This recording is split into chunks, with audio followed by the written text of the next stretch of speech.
Let's bring you up to speed on the incident that happened in Edo, the Edo train attack, where we saw a lot of people kidnapped, about over 30 people. Well, some of the victims of Saturday's train attack in the Igueben area of Edo State have been rescued. Spokesperson of the Edo State Police Command, Chico Nwabuzor, in a telephone interview confirmed the rescue of the victims, and Commissioner of Communication and Orientation, Nehikhare, said some of the victims have been rescued. But of course, we know that even the terrorists have demanded a ransom of about 620 million naira now, and all of these are the issues that we would be focusing on with Matthew Oluku. But before we do that, would take a listen to an interview we had with the first PRO of the Edo State Police Command, and then the conversation picks up from there. We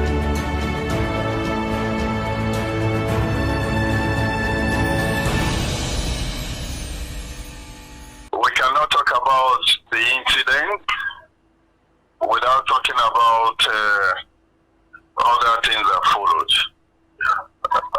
Exactly on the 7th of January 2023,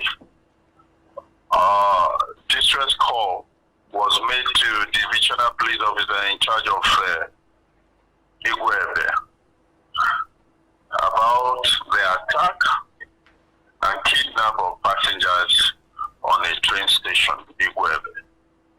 Immediately, the divisional police officer mobilized his operatives, members of Edo State Security Network, and local vigilance group and hunters to the scene. Immediately they got there at the train stations. They spread over into the forest, and immediately they were able to rescue 6 persons in different locations.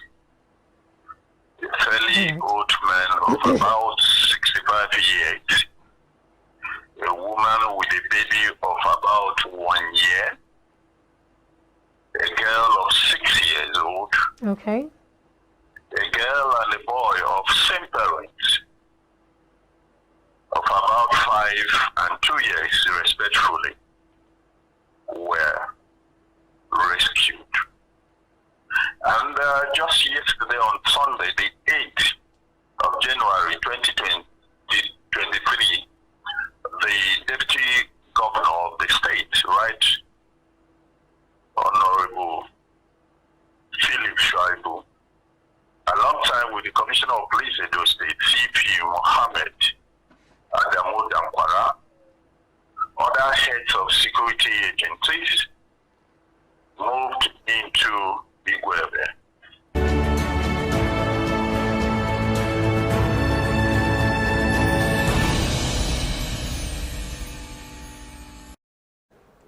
Police Public Relations Officer, Edo State Police Command there, bringing us up to speed on what went down, or the update on the Edo State train attack.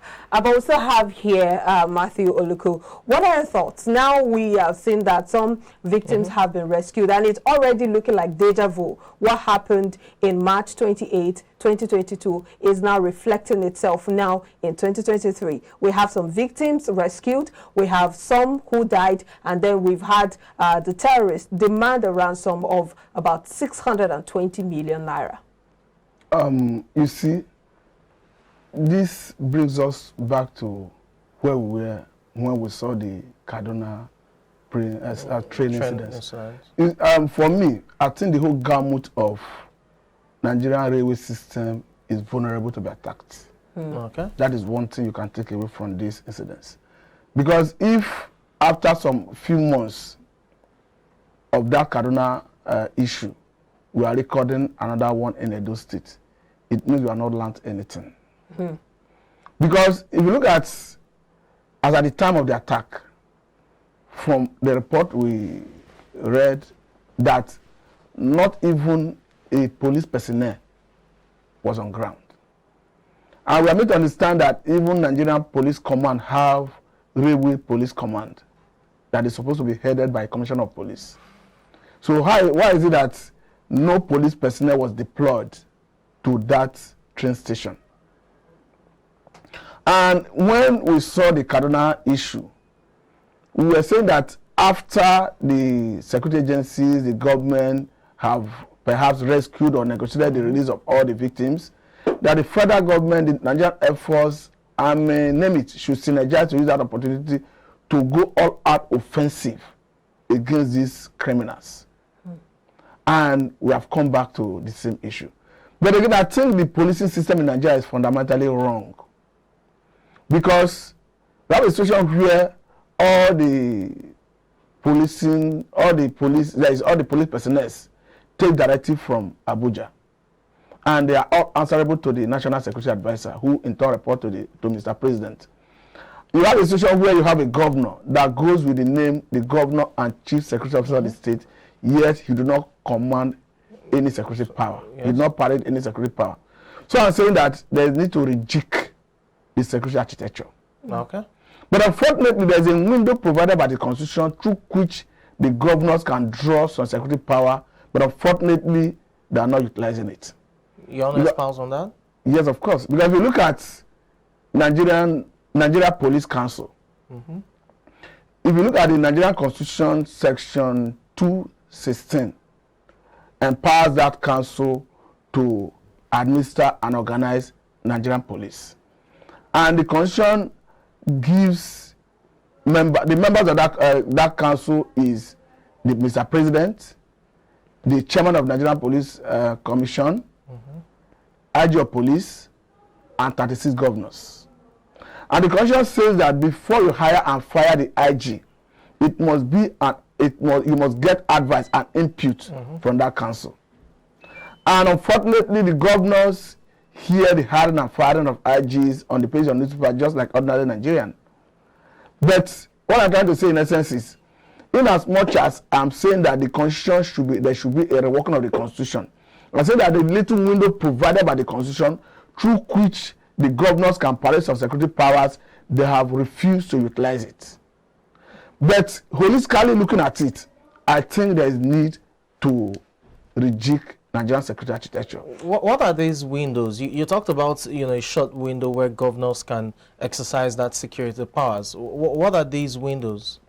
That's why I said constitutionally, there is Nigeria Police Council, headed by Mr. President, and you have as members the IG of Police, chairman of Nigeria Police Commission, and 36 governors. Yes. So the governors are more in number, and the Constitution empowers that council to determine how to organize police and how to administer police. Okay. And these have left to Mr. President without making any input. So what I'm saying in essence is the Constitution even says that before you hire and fire IG, it must be advice from that council. That council must have input. Okay. And you will see a government, it's not just particular with this government, it has always been like that. You will see a government will outlive its lifespan. It will not even call for meeting of that council for more than 2 or 3 times. What I'm saying in essence is, one, let the governors utilize that window and exert the authority through that forum to make Mr. President understand and realize that they have a responsibility to protect life and property within their jurisdictions, and that there are stakeholders in that council. As such, that the organization and administration of police should be decided within that council, and they should have input. Even as the Constitution empowers them, that the Commissioner of Police in their respective states should take directive from them, but the Constitution equally say that it is subject to, the Commissioner is equally subject to getting verification from their superior from Abuja. So to holistically look at it, apart from that little window, I think the Constitution there should be a reworking of the Constitution to devote some powers, security power, to the state and local government. I'm saying that there should be multi-layer policing system. So that the president should not be only one parading security power.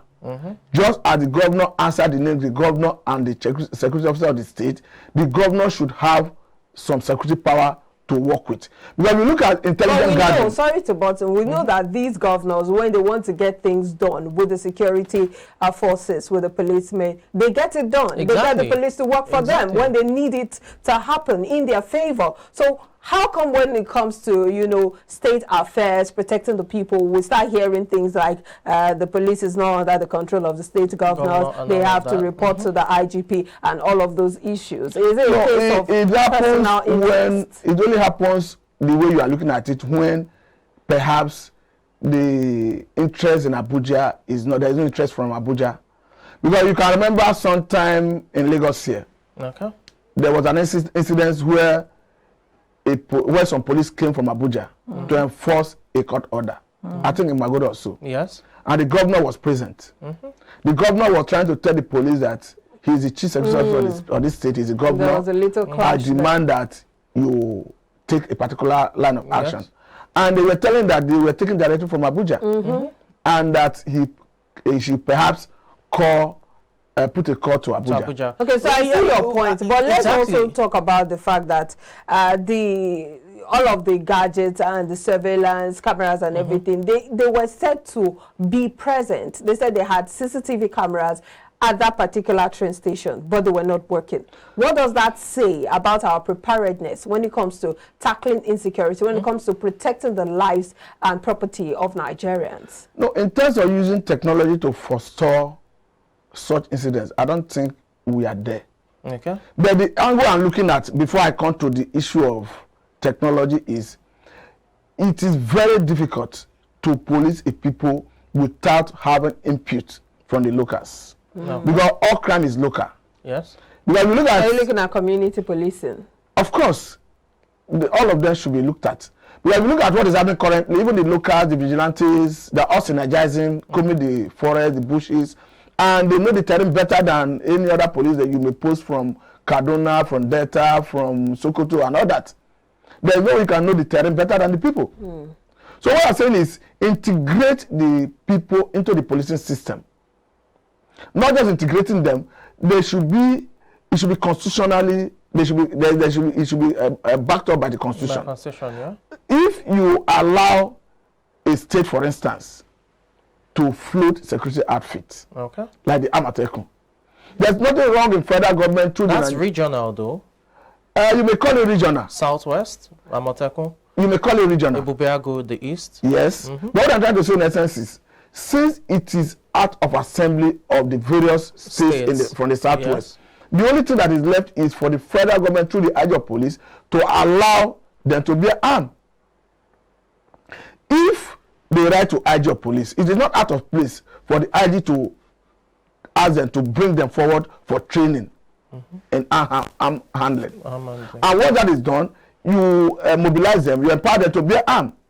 And once that is done, they can confront these criminals. But do we even have the manpower? Do we have enough policemen to man these train stations? We are talking about the fact that we've not even had enough policemen to safely secure the nation as a whole. How much we're now having them stationed? I know that was one of the panacea that was preferred for the Abuja-Kaduna attack. But is that feasible right now? But the main problem is this.